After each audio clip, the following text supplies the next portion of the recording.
శ్రీ గురుభ్యో నమః. మద్గురుదేవులు చిన్నరామచంద్రయార్లు వారి పాదపద్మములకు నమస్కరించుకుంటూ, శ్రీ సత్యానంద సత్యమయ్యార్లు వారికి నమస్కరించుకొని, శ్రీమద్ భాగవత కృష్ణదేశ కేంద్రులు వారు రచింపబడిన శక్తిద్వయ నిరాశకంబైన శుద్ధ నిర్గుణ తత్వ కందార్థ దరువుల నుండి 14వ అధ్యాయము గురుని లక్షణం నుండి 8వ కందార్థము క్రమ సంఖ్య 228. పరిపూర్ణ బోధనెరుగని గురు శిష్యులు బోధ కొరకు కోర పనిబడున్. గురువర్యునొకని మరలను హరువరమున బుట్టినట్టి ఆసి ఖండికిని భార్య అయినట్టి అబల తండ్రికిని వరులానిద్దరిని తేవలేని ఎల్లుడు నేను వరింతుమని చెప్పి వనితనంపిన ఎట్లు ఆసి ఖండికిని భార్య అయినట్టి అబల తండ్రికిని. శ్రీ గురుభ్యో నమః. ఆత్మానాత్మరకితం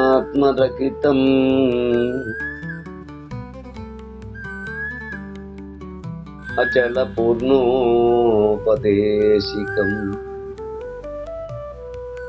శ్రీ నిశ్చలానం నారాయణ గురోర్శిష్యం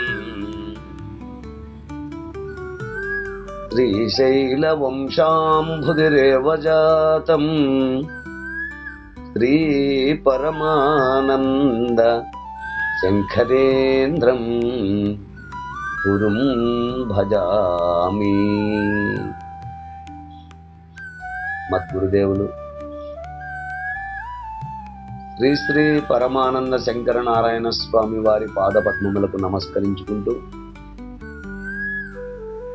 శ్రీమద్ భాగవత కృష్ణదేశ కేంద్ర ప్రభువులచే విరచితంబైన శక్తిద్వయ నిరాశకంబైన శుద్ధ నిర్గుణ తత్వ కందార్థ దరుగులు 14వ అధ్యాయము గురుని లక్షణము నుండి ఈరోజు మనము 8వ కందార్థాన్ని విచారించుకుంటున్నాము. అంటే క్రమ సంఖ్య 228. క్రిందటి కందార్థంలో పరిపూర్ణ బోధ చక్కగా తెలిసిన గురుమూర్తి వలన బోధనెరిగిన శిష్యునకు గొప్పదైన ఫలితము జన్మరహిత స్థితి కలుగును. అట్లు కాకుండా పరిపూర్ణ బోధ మర్మధర్మములు తెలియని ఆ గురువుల ద్వారా ఆ బోధ తెలుసుకున్న శిష్యునకు అట్టి గొప్ప ఫలితము కలగదు. అది ఎట్లనగా, స్త్రీలు పురుషునితో కూడి రతిక్రీడ నొందిన ఫలితముగా సంతానము కలుగును. అట్లు కాక స్త్రీలు అంటే తమ వంటి స్త్రీలతో కూడి రతి జరిపిన గొప్ప ఫలితమైన సంతానము కలగదు కదా అంటూ మనము క్రిందటి కన్నార్థంలో విచారించుకున్నాం. తదుపరి కన్నార్థము 14వ అధ్యాయము గురుని లక్షణములో క్రమ సంఖ్య 228. ఈ కందార్థము పరిపూర్ణ గురువు యొక్క అవసరము ఏంటో తెలియచేస్తున్నారు.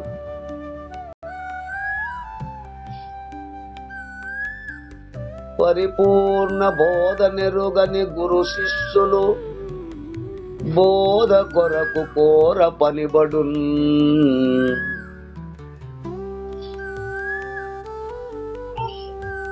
పరిపూర్ణ బోధనెరుగని గురు శిష్యులు బోధ కొరకు కోర పనిబడున్.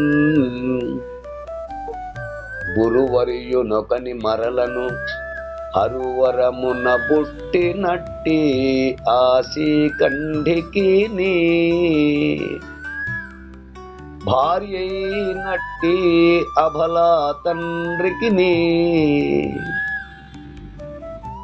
వరుల నిద్దరిని దేవలే నీ అల్లుడు నేను వరియుంతుమని చెప్ప వనిత నంపిన ఎట్లు ఆశీఖండికి నీ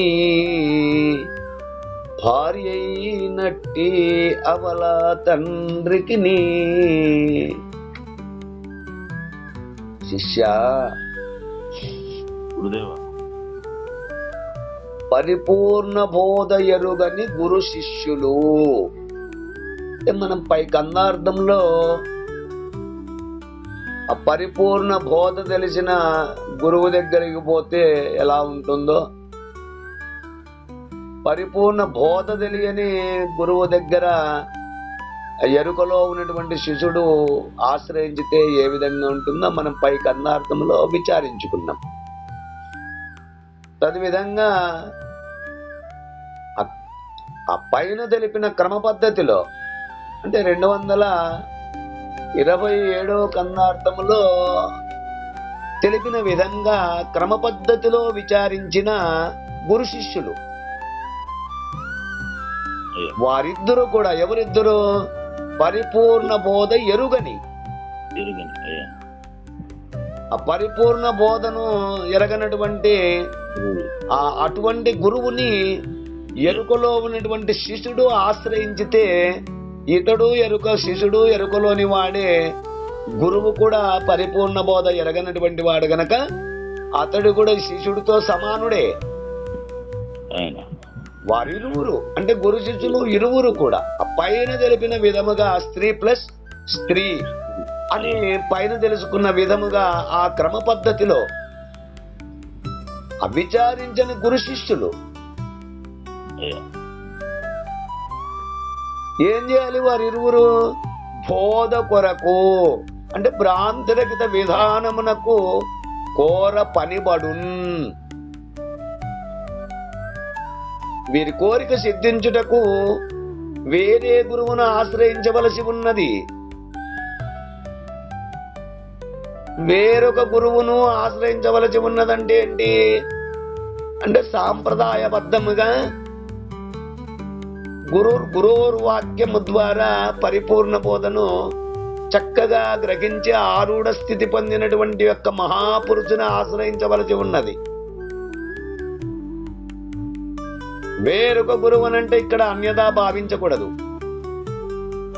సాంప్రదాయ పద్ధతిగా గురోర్వాక్యమును చక్కగా గ్రహించి ఆరూఢత చెందినటువంటి యొక్క అటువంటి మహాత్ముని ఆశ్రయించవలసి ఉన్నది వీరిద్దరూ కూడా.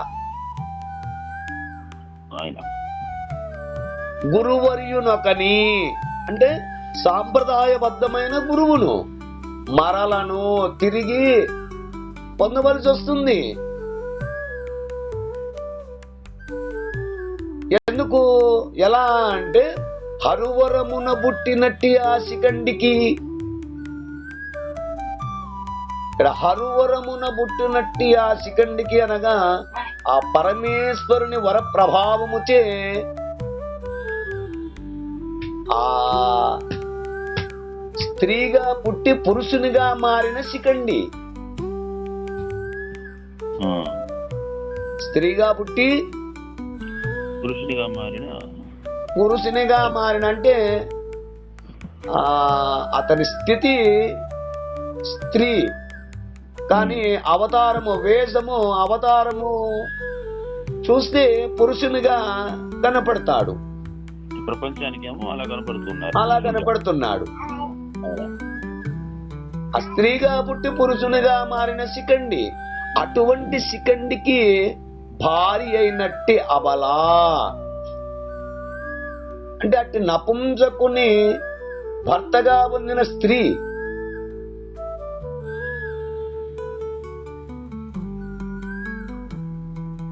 తండ్రికి, తనకు జన్మ కారణమైన తండ్రికి అంటే ఆ సాంప్రదాయమందు చెప్పబడిన క్రమంలో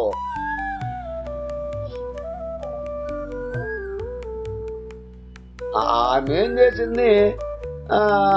పోయి ఆయన లెటర్ రాసి ఏమా నా బిడ్డ ఇంకా నేను ఇన్ని రోజులైంది నేను ఇంత రాజ్యమును ఇచ్చేస్తున్నాను అని చెప్పని ఆయన ఏం చేశాడు, ఆ కాశీరాజు ఆ లెటర్ రాసి ఆ దాసికి ఇచ్చి పంపించాడు. ఏమైంది, ఇప్పటిదాకా నాకు ఒక సంతానమును కూడా ఇవ్వలేదు, పొద్దుపోగొట్టుకోవడానికి వాళ్ళు పుడితే ఏదో వాళ్ళతో నేను ఆడుకుంటూ ఈ రాజ్యమునంతా కూడా వారి పేరు మీద రాసేసి నేను రెస్ట్ తీసుకుంటాను, అంటే రిటైర్డ్ అయిపోతాను అని ఆయన ఎంతో ఆనందంతో ఉన్నాడు. కానీ ఇక్కడ చూస్తే ఆ స్త్రీ కాబట్టి పురుషునిగా మారినటువంటి శిఖండికి అటువంటి అతనికి భార్య అయింది. ఎవరు, ఆ కూతురు, అంటే ఆ కాశీరాజు పుత్రిక. తెలియదు కదా, పురుషుడు అనుకున్నాడు. అవునా? అప్పుడు ఆయన చెప్తే అప్పుడు ఆమె లెటర్ రాసింది. తనకు జన్మ కారణమైనటువంటి తండ్రికి, అంటే సాంప్రదాయమందు చెప్పబడిన క్రమములో ఏ విధంగా అంటే పరిపూర్ణ బోధ మర్మ ధర్మములు తెలియని గురుమూర్తిని ఆశ్రయించిన శిష్యుడు జన్మరహిత స్థితిని ఏ విధంగా పొందలేడో, ఆ గురువు శిష్యులు ఇద్దరు కూడా మరి ఒక గురువును, అంటే పరిపూర్ణ బోధ నెరిగినటువంటి యొక్క మరి ఒక గురువును ఏ విధముగా ఆశ్రయించవలసి వచ్చునో అట్లునే ఇక్కడ ఆ ఈశ్వరుని వరణము వలన పుట్టిన శిఖండి జన్మతః స్త్రీ అని, వాని భార్య తన భర్త పురుషుడు కాదని తెలుసుకొని తన తండ్రికి తిరిగి లెటర్ రాసింది. వరుల ఇద్దరిని తేవలే. ఏమని రాసింది, తన తండ్రికి లెటర్ ఏమని రాసింది, వరులనిద్దరిని తేవలే. అంటే ఇరువురి పెళ్లి కుమారులను బాగా చక్కగా ఈసారైనా ఎంచి తీసుకురావలేను. అప్పుడు నీ అల్లుడు నేను ఇద్దరము వరియింతుమని. చూడు ఏం చెప్పాడు, నీ అల్లుడికి కూడా, నాకే కాదు నాకు ఒక పురుషుడిని, నీ అల్లుడు అయినటువంటి శిఖండికి ఒక పురుషుడిని, ఇద్దరిని తెమ్మన్నది. వరుల ఇద్దరిని తేవలే అంటే ఇరువురికి కూడా పెళ్లి కుమారులను ఎంచి తీసుకురావలేను. అప్పుడు నీ అల్లుడు నేను వరియింతుమని నీ అల్లుడికి నాకు వారితో వివాహము జరిపించుటకు చెప్ప వనిత నంపిన ఎట్లు. అబ్బాయి సందేశమును తన సహాయాధ్యాయి అనగా పరిచర్య ఉంటుంది కదా వారి కింద, ఆ సహాధ్యాయుని ద్వారా తండ్రికి ఆ లెటర్ రాపి చెప్పి పంపిన విధముగా, అంటే తనకు తన భర్తకు ఇద్దరు పెళ్లి కుమారులను తెస్తే నేను నీ అల్లుడు శిఖండి ఆ ఇద్దరుము పెళ్లి చేసుకునేదము అని లేఖ వ్రాసి ఆమెను పంపినట్లుగా ఆ గురు శిష్యులు ఇద్దరు పరిపూర్ణ బోధ నెరిగిన గురువును ఆశ్రయించవలసి వచ్చును. ఎట్లంటే శ్రీ గురో పరమం రూపం, శ్రీ గురో పరమం రూపం వివేకం చక్షురగ్రత మందభాగ్య నపశ్యంతి అంధా సూర్యోదయం యథా అని మనకు గురుగీతలో తెలిపినట్లు, ఆత్మానాత్మ వివేకము కలిగి పరమ వైరాగ్య దురంధుడైన అసమాధి షట్క సంపత్తి లక్షణములు కలిగి వేదాంత శాస్త్ర విచారణగా తత్వజ్ఞానము కలిగిన ప్రజ్ఞాన నేత్రుడు అట్టి శ్రీ గురు పరబ్రహ్మ స్వరూపమును అపరోక్షముగా కాంచుచున్నాడు.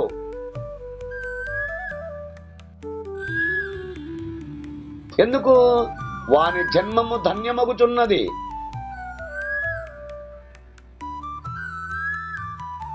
అనిత్యానంద పదవి ఎందు ఉంటున్నాడు. అట్లుగాక అవివేక జ్ఞానము లేక అజ్ఞాన కుహరములో పడి కొట్టుకొనుచుండును.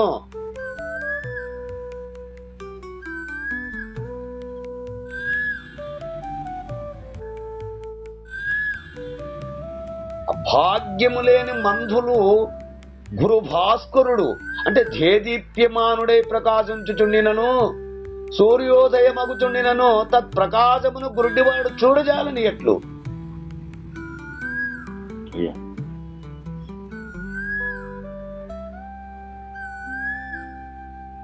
ఆ తత్వజ్ఞాన ప్రకాశమును పొందని వాడై గురు స్వరూపమును తెలియక ఉంటున్నారు. వస్తునిశ్చయము తెలియని గురువు విషయములో కూడా అంతే. వస్తునిశ్చయము తెలియని గురువు కూడా అట్టి గురువు విషయము కూడా అంతే. అయ్యా ఎలా అంటే తన్ను తానెరుగడు తానెవ్వనికి చెప్పడు పాలు మాలిన ఎట్టి పశువు కొడుకు కాసుల కొరకైన కర్మముల్ కట్టురా విశ్వదాభిరామ వినురవేమా. వేమనార్యులు అన్నట్లు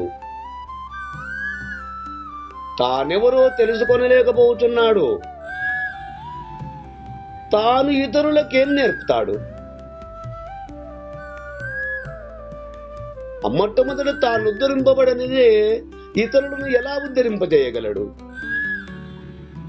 తానెవరో తెలుసుకొనలేకపోతున్నాడు, తాను ఇతరులకేం నేర్పుతాడు? ఏ పని లేకుండా పశువులా తిరుగుతూ ఆ డబ్బుల కోసము పనులు చేయుచుందురు. అట్టివాడు జ్ఞానం ఏం పొందుతాడు అని క్రూరముగా నిందించినాడు. వస్తునిశ్చయము లేని గురు శిష్యులు తాము చెడుటయే కాక లోకమును కూడా జరిపిన వారగుదురు. గురు విషయములో అంతే. వస్తునిశ్చయము లేని గురు శిష్యులు తాము చెడుటయే గాక లోకమును కూడా జరిపిన వారగుదురు. గురువు ఎరుకను వస్తునిశ్చయముగా చూపగలిగినేమో గాని పరిపూర్ణమును ఎట్లు చూపును?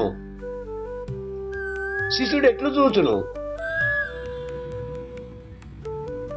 చూపుట చూచుట ఎరుకే కదా.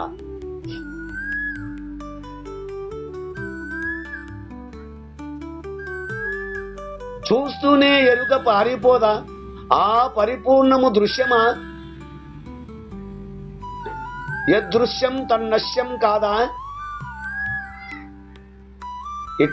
ఇట్టి ప్రశ్నలు పరిపూర్ణ బోధ తెలుసుకున్న వారే వేయుదురు. వేస్తే వారికి ఏమి తెలిసినట్టు?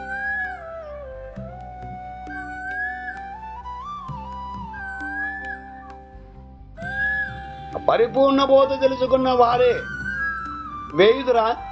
వేస్తే వారికేమి తెలిసినట్లు? వారి గురువులు వారికేమి తెలిపినట్లు? అట్లని గురువు తెలపలేదా? ఇవి గురువుల వల్ల మాత్రమే తెలుసుకునవలసిన విషయములు కాదా? అవునా?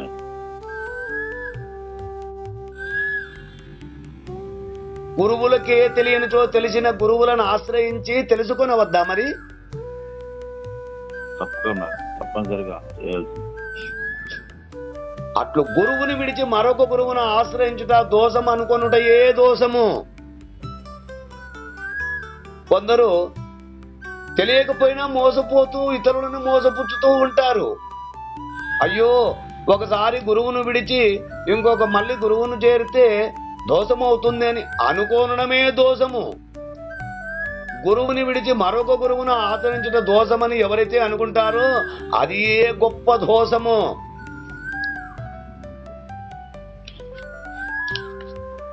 మధులుబ్ధో యథా భృంగ పుష్పాత్ పుష్పాంతరం రథే జ్ఞానలుబ్ధస్తథా శిష్యో గురోర్ఘుర్వంతరం రథే. ఆ గురుగీతలో తెలిపినారు.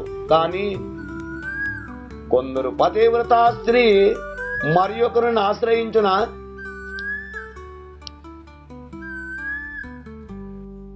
అట్లా ఆశ్రయించినచో ఎంతో పాపమును పొందును కదా. శివభక్తుడు విష్ణువును గాని విష్ణు భక్తుడు శివుని గాని స్మరించవచ్చునా? అట్లు మొదటను ఒక గురువును ఆశ్రయించి మరి ఒక గురువును ఆశ్రయించకూడదు. చూడు ఎలా చెప్పారు. అట్లైన మహాపాపమును కూడా పొందుచున్నారు అని చెప్పుచూ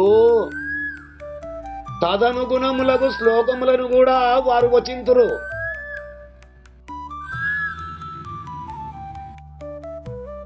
అవన్నీ సంకుచిత భావము అసూయాగ్రస్తములనియును తెలియవలెను.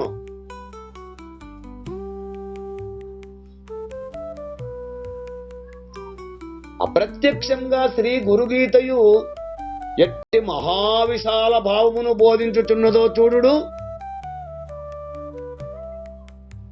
తుమ్మెద ఎప్పుడును కమలములందు వచించు మకరంధమునే గ్రోలుచున్నది. అది దాని స్వభావము. తృప్తిగా ఆ పుష్ప రసమును పానము చేసిన తర్వాత ఉన్మత్తమై ఉండిపోవును.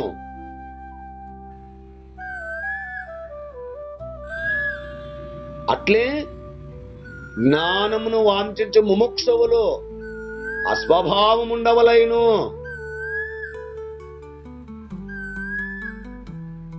అట్లునే ఇట్టి జ్ఞానమును అర్జించాలి, జనన మరణ భ్రాంతి స్థితిని పొందాలి అనుకున్నటువంటి యొక్క వారు కూడా ముముక్షువులు ఆ స్వభావం ఉండవలైను. చూడు ఆ తుమ్మెద చూడు ఏ విధంగా తృప్తిగా ఆ పుష్ప రసమును పానము చేసిన తర్వాత ఉన్మత్తమై ఉండిపోవును.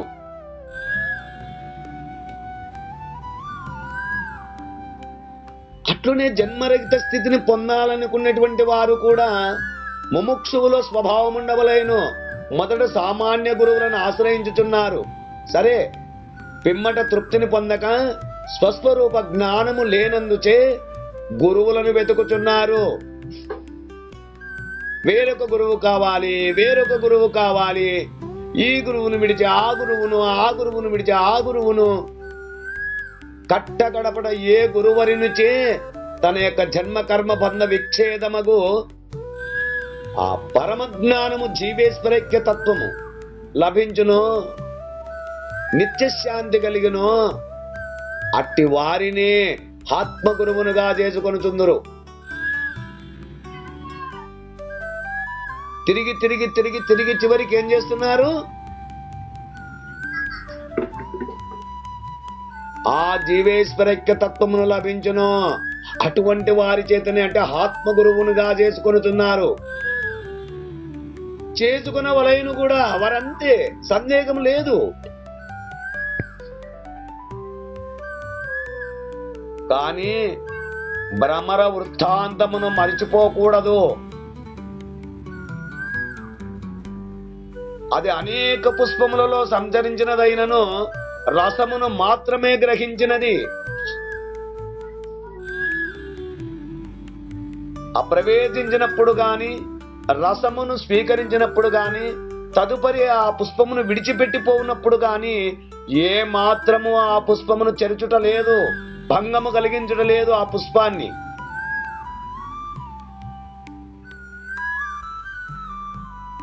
ఆ తుమ్మెద దేనికోసం పోయింది?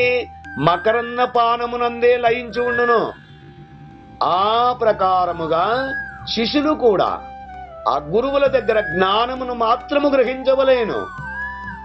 వారికి ఎలాంటి బాధ కలిగించకూడదు. ఒకవేళ ఆ గురువుని వదిలిపోవలసి వచ్చినప్పుడు నిందింపక ఎప్పుడునో వారికి కృతజ్ఞత కలిగి భావము ఉండవలేను.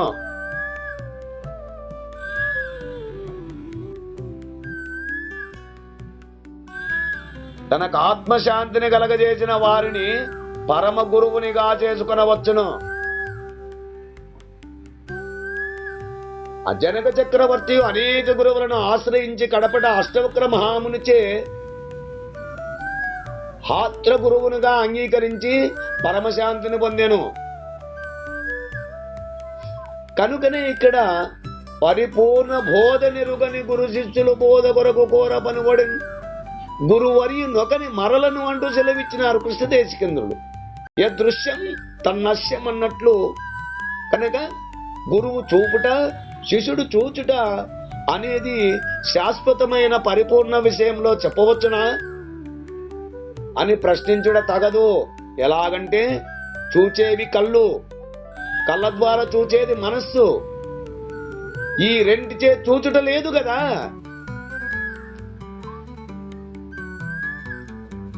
లేనెరుకతో దీన్ని కనిపెట్టి పోదొట్టు ఎరుక అన్నారు కృష్ణదాస్ గారు.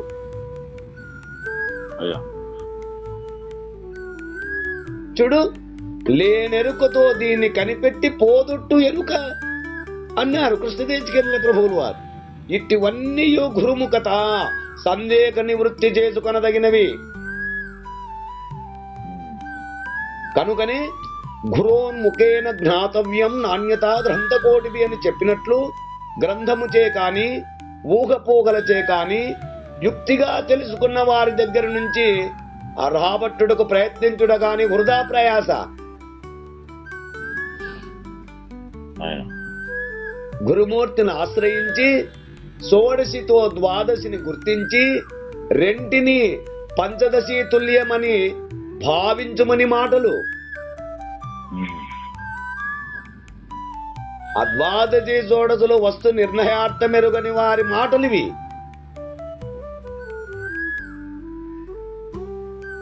వారికి బ్రహ్మాండైక్య విషయం గాని తుదకు పిండ బ్రహ్మాండములు వస్తు నిర్ణయం గాని తెలిసి ఉండదనుట నిశ్చయము.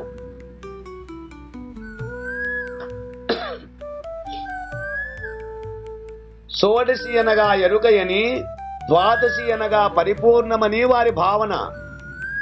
అయితే షోడశితే ద్వాదశిని గుర్తించుటనగా ఎరుకతో పరిపూర్ణమును గుర్తించి అని అర్థము.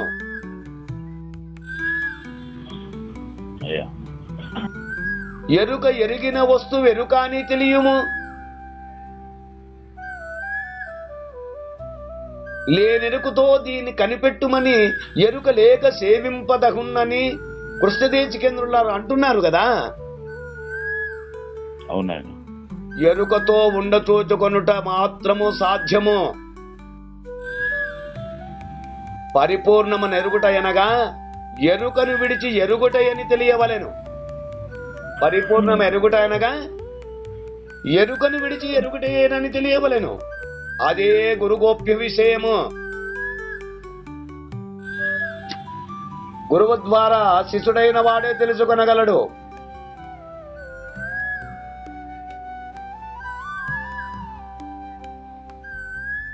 ఆ ప్రశ్నోత్తరముల ద్వారా లేక ఉత్తర ప్రత్యుత్తరముల ద్వారా తెలియబడదు.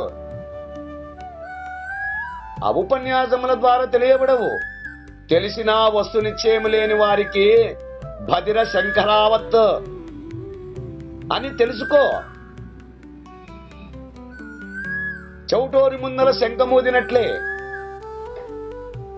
భదిర శంకరావత్. జన్మ కారణముకు వస్తువునందు సత్యత్వ భ్రాంతిరహితము కానిచో ఆచరణ మరణ భ్రాంతిరహితము కాదు. సృష్టికి పూర్వమును అఖండ లేక పరమాత్మకు పరిపూర్ణ బ్రహ్మమునందు మూలము గాని స్థానము గాని లేదని పరిపూర్ణ బోధ సిద్ధాంతము. ఈ సిద్ధాంతము దృఢమగుటకు అఖండ ఎరుక యొక్కయు పరిపూర్ణమందు అది లేనిదగుటచే దానిని లేనెరుక అన్నారు.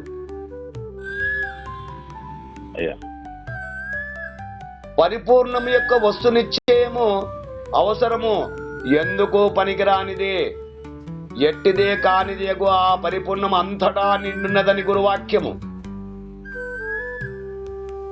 నమ్మితే అదే నీకు జన్మ లేకుండా చేసునా అంటారు కొందరు. నిజమే, చేయదు. కానీ అది ఉన్నదని దాని యందు నీవు లేవని ఆర్హూఢమైతే నీకు జనన మరణ భ్రాంతి రహితమై తీరును.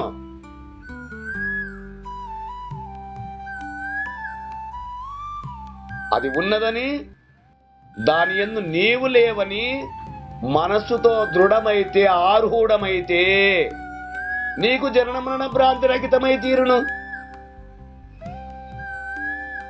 కనుక పరిపూర్ణము యొక్క నీ యొక్క వస్తు నిశ్చయము ముందుగా కావలసి వచ్చుట ముఖ్యమైన అవసరము. పరిపూర్ణం ఒకటి, లేనెరుక అనేది ఒకటి అన్నారు కృష్ణదేశికేంద్రులు వారు. ఆ లేని ఎరుక ఏదో తెలుసుకుంటే అది కానిదేదో అది పరిపూర్ణమని తేలుతుంది. చూడు, మొట్టమొదటి ఏం చేయాలి? లేని ఎరుక ఏదో తెలుసుకుంటే అది కానిదేదో అది పరిపూర్ణమని తేలుతుంది.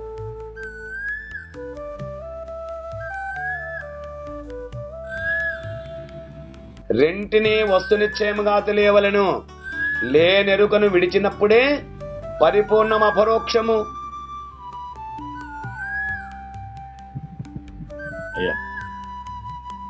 కస్మిన్న భగవో విజ్ఞాతే సర్వమిదం విజ్ఞానం భవతి తీతి అన్నారు. ఏ ఒక్కటి తెలుసుకుంటే సర్వము తెలియబడుతుందో అదే యజ్ఞత్వానేక భూయోహన్యాత్ జ్ఞాతవ్యామవశిష్యతే అనగా దేనిని తెలుసుకుంటే ఇక తెలివిచే తెలియదగినది ఉండదో అట్టి సర్వస్వరూపమైన ఎరుక తెలియబడకపోతే వారి జ్ఞానమంతయు వ్యర్థమే. ఆ వస్తువును ఆత్మస్వరూపమును తెలియకుంటే ఏమియో తెలియనట్లే. అట్టి ఎరుకను తెలియకనే దానికి అతీతమగు కేవలాత్మను అంటే పరిపూర్ణ పరబ్రహ్మమును తెలియగోరుటవా? ఉట్టికెక్కలేనమ్మా ఊరుకొక్క స్వర్గమునకే ఎట్లెక్కును?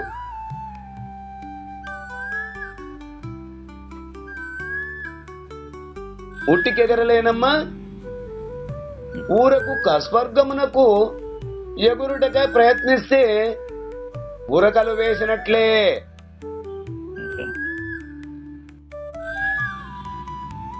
అవిజ్ఞాతే పరేతత్వ శాస్త్రాధీతిస్తు విస్మల అన్నట్లుగా పరతత్వము తెలియబడకపోతే వాని శాస్త్రజ్ఞానమంతయు నిష్ఫలమే, బూడిదలో పోసిన పన్నీరే. కనుకనే కృష్ణదేశికేంద్రులు వారు నేనెంత లెస్స చదివిన దీనిని తెలియంగలరే దేశికి వరియున్ పూని సేవించకుండిన 4 శుశ్రుచనములు లోలత గావించుకొనుచు లోకాతీతం ఆలోకించి గురునిచే ఈ లోకము జోలు విడువు. ఇంతే చాలన్నా, నీతో కూడా ఇది మరవకన్నా. సిగ్గు విడిచి కొలువు మా నీతివంత, అభిమానము పోనీ నీదంతా.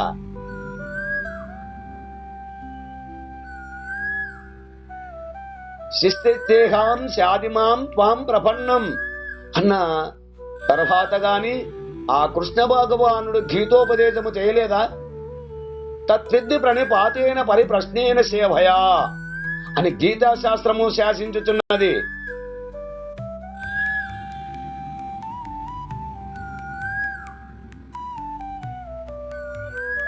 మేమెప్పుడో ఏ గురువులను ఆశ్రయించి పరిపూర్ణ బోధ వాక్యములు 2 విన్నాము కదా అని అనుకోని ఊరక ఏమియో వింటిమి, ఏమీ తెలుసుకుంటిమి.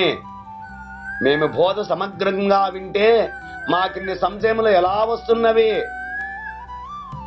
అందరూ కొందరు గురుబోధల చేతను పరిపూర్ణము నెరిగి ఎరుక భాషిన యతని గుర్తింప నరుల సఖ్యమే. ఎరిగినా నరులిట్టి బోధ నెరిగేరో ఎన్న వారెరుగాని మరుగుండదన్నా అంటున్నారే. నాకిన్ని సంశయములు వస్తుంటే నాకు సమగ్రంగా బోధ తెలియదేమో. మానవ జన్మ ఎత్తినందుకు ఈ జన్మ వృధా కాక పూర్వమే సర్వ సంశయరహితము గావించుకొనవలెను అని అంతరంగ పరీక్షించుకొని నిరభిమానులై తమ సంశయ రాగిత్యము గావించుకొనుట ముముక్షువుల ధర్మమై ఉన్నది. కనుకనే గీతాచార్యుడు సంశయాత్మ వినశ్యతి నసుఖం న సంశయాత్మ అన్నారు. చిదిమిన కొద్ది చిగురుస్తూనే ఉండును, ఎరుక కూకుడు వేరే నరిగి త్రవమన్నారు.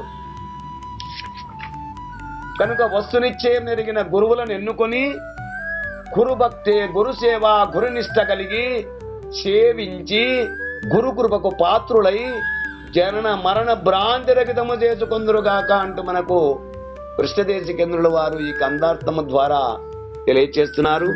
ఈ కందార్థ భావాన్ని మీరు కూడా అందుకుంటారని కోరుకుంటూ జై గురుదేవా. జై గురుదేవా. జై గురుదేవా.